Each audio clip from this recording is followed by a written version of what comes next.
Si presenta questa sera qui presso l'Hotel De Pini il documentario realizzato da Calogero Colignaro, rappresentante dell'Associazione Culturale Sicil Storia, il comandante Di Bartolo e gli eroi dell'RD 36, un lavoro sicuramente impegnativo dal ottimo valore storico, se ce ne si sintetizza l'iniziativa e il contenuto anche del filmato. Ma diciamo che 5 anni fa abbiamo celebrato insieme alla Guardia di Finanza, era venuto anche in quella circostanza Sua Eccellenza Generale Gibilaro, la storia dell'RD 36. L'RD 36 è una nave martire della Guardia di Finanza che si trovava proprio nei moli di Porto Empedocle, nel molo Crispi di Porto Empedocle, per cui poi partì nel settembre 1942 verso l'Africa, prendendo servizio all'interno del porto di Trapani e dragando le acque libiche. Se non che poi durante la fuga, mentre stavano arrivando le forze britanniche di Montgomery, l'RD 36, caricando il comando flottiglia della Marina Militare e il suo comandante che era Di Bartolo, uscirono per andare verso la Sicilia. Solo che arrivò la forza K di Malta, che erano dei potenti cacciatorpediniere, e allora l'RD 36 si lanciò contro queste grosse unità navali nemiche per dar tempo agli altri di fuggire verso costa e salvare centinaia di vite umane. Per l'RD 36 e per il comandante Di Bartolo della flottiglia che era lì imbarcato non ci fu scampo, ma la Guardia di Finanza e lo Stato italiano non ha mai dimenticato questa storia e subito nel dopoguerra furono decretati la medaglia d'oro al valor militare per il comandante Di Bartolo e poi successivamente la medaglia d'oro al valor militare per l'RD 36 e il suo equipaggio. E noi, partendo proprio da quel molo, dalle motovedette della Guardia di Finanza, dal gruppo navale di Porto Empedocle, abbiamo ricostruito un documentario intervistando anche la figlia del comandante Di Bartolo, che allora era un adolescente e che ha un'ottima memoria, abbastanza lucida, ha ricordato tutti quegli anni passati prima col padre vivo e poi alla ricerca del corpo che è stato ritrovato dopo. Questo documentario quindi è un contributo alla Guardia di Finanza, ma anche alla storia della città di Porto Empedocle,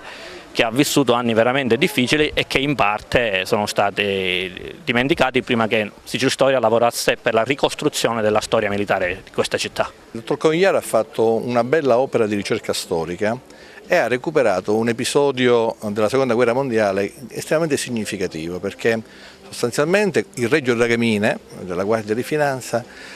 comandato a quel tempo da un ufficiale della Marina, perché a quel tempo le nostre unità navali erano comandate da un ufficiale della Marina, fece un gesto di eroismo, sacrificò se stesso in modo consapevole, lucido, per cercare di far salvare altre unità navali e altri appartenenti alle forze armate italiane. Quindi un gesto di sacrificio. E allora quando si assiste a una ricostruzione di un'opera storica c'è il gusto sicuramente di riscoprire un gesto del passato. E poi ci deve essere la capacità di dargli un senso di attualità. Qual è il messaggio per l'attualità? Il messaggio per l'attualità sono due, secondo me. Già allora avevamo uomini con divise di diversi colori, il bianco della Marina, il grigio della Guardia di Finanza, che combattevano, lavoravano per il bene comune fianco a fianco.